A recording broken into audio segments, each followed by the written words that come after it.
Exercise 4.3 का question number 3 है जो इसमें लिखा हुआ है कि is it possible to design a rectangular mango grove whose length is twice its breadth and the area is 800 metre square, if so find the length and breadth. तो इसको चेक करते हैं, पहले देखेंगे कि ये जो सिचुएशन इस क्वेश्चन में दे रखी है पॉसिबल है या नहीं। तो यहाँ पे लिख दिया है मैंने कि let the length of rectangular mango grove be x and breadth be y। मान लो कि उसकी लेंथ जो है x है और ब्रेथ y है, तो उसने लिखा हुआ था कि जो उसकी लेंथ है वो जो है उसके ब्रेथ की क्या है, दुगनी है। उसने लिखा हुआ है कि लेंथ जो है वो ब्रेथ से दुगनी है। लिखा हुआ था ना कि whose length is twice its breadth, तो लेंथ है हमारी x और ब्रेथ है y। तो यहाँ पे लिखेंगे फर्स्ट कंडीशन में आ जाएगा कि भाई x is equal to 2y, ये बन गया, ये पहली इक्वेशन बन गई हमारी। और दूसरा वो कह रहा था सेकंड कंडीशन में कि इसका जो एरिया था वो 800 था। तो यहाँ पे लिख देंगे एरिया इज इक्वल टू क्या होता है L इंटू बी। तो एरिया दे रखा था 800 मीटर स्क्वायर और लेंथ की जगह में आ जाएगा x और ब्रेथ की जगह में आ जाएगा y। ये सेकंड इक्वेशन बन गई हमारी। अब हम क्या कर रहे हैं कि यहाँ पे फ्रॉम फर्स्ट से y की वैल्यू निकाल रहे हैं। यहाँ पे लिखेंगे फ्रॉम फर्स्ट से जो है y इज इक्वल टू कितना आ जाएगा, from first y is equal to इस 2 को यहाँ भेज देंगे x अपॉन 2 और इसको जो है यहाँ रख दो, substituting this value in equation number first. तो यहाँ पे लिख देंगे substituting this value in equation number first.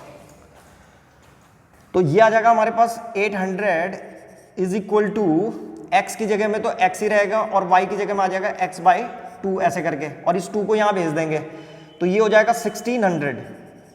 कितना हो जाएगा, इस 2 को जब यहाँ भेजेंगे तो 8 2 जा 16, तो 1600 is equal to x square, ऐसे आ गया। तो हमारी जो इक्वेशन बन रही है वो बन रही है x square is equal to 1600 और इस 1600 को इधर भेज देंगे तो ये हो जाएगा X square minus 1600 is equal to 0।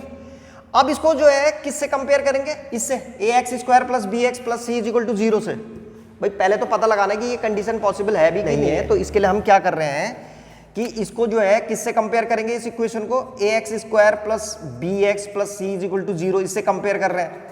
तो ए की जगह में कितना है यहाँ पे 1, बी की जगह में क्या है b इज इक्वल टू 0 है। यहाँ पे हम देख रहे हैं x का कोई कोफिशिएंट है ही नहीं, मतलब x ही नहीं है तो कोफिशिएंट कहाँ से होगा, तो x नहीं है तो इसका मतलब b 0 होगा, ठीक है। और c की जगह में कौन है, c की जगह में है माइनस का 1600 बस। अब इसका b स्क्वायर माइनस 4ac निकाल रहा है, तो b square minus 4ac is equal to b की जगह में कितना आ जाएगा 0 का स्क्वायर माइनस 4, a की जगह में 1 और c की जगह में माइनस का 1600। तो इसकी जब मल्टीप्लाई करेंगे तो माइनस माइनस तो प्लस हो जाएगा एक, तो पहली बात, और 16 4 जा कितना होता है 64, तो 6400 आ गया।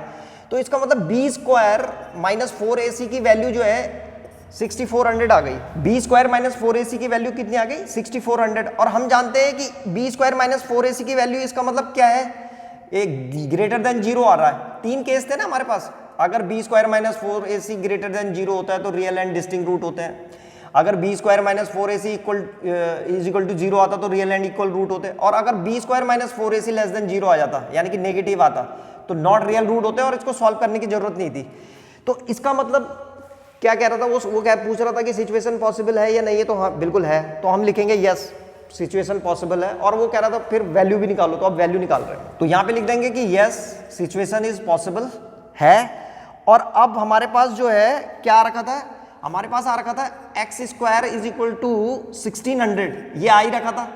तो तुम चाहो तो इसे फॉर्मूले से भी निकाल सकते हो, मैं इसी से निकाल रहा हूँ, ये आसान है ऐसे करके निकालना, सीधे एक्स की वैल्यू आ रही है। यहाँ पे लिखेंगे x is equal to under root 1600 ऐसे करके, और यहाँ पे क्या लग जाएगा प्लस माइनस। तो एक्स इज इक्वल टू 1600 का अंडर रूट कितना होता है, तो इसको सॉल्व करोगे तुम तो तुम देखोगे ये आ जाएगा 40, कितना आ जाएगा 40, तो प्लस माइनस 40 आ रहा है। तो x जो है वो लेंथ है, ठीक है, रेक्टेंगुलर ग्रोव की, तो लेंथ कभी नेगेटिव नहीं होती। तो यहाँ पे हम लिख देंगे therefore length is equal to 40 metre, ठीक है, नेगेटिव साइन हटा देंगे। एंड ब्रेथ कितनी होगी, तो लेंथ डबल थी ब्रेथ की, तो इसका मतलब ये हुआ कि ब्रेथ जो है लेंथ की आधी हो जाएगी। तो breadth is equal to 40 by 2 is equal to 20 metre. तो बस ये इसके आंसर आ गए 40 मीटर और 20 मीटर। तो ये था क्वेश्चन नंबर 3।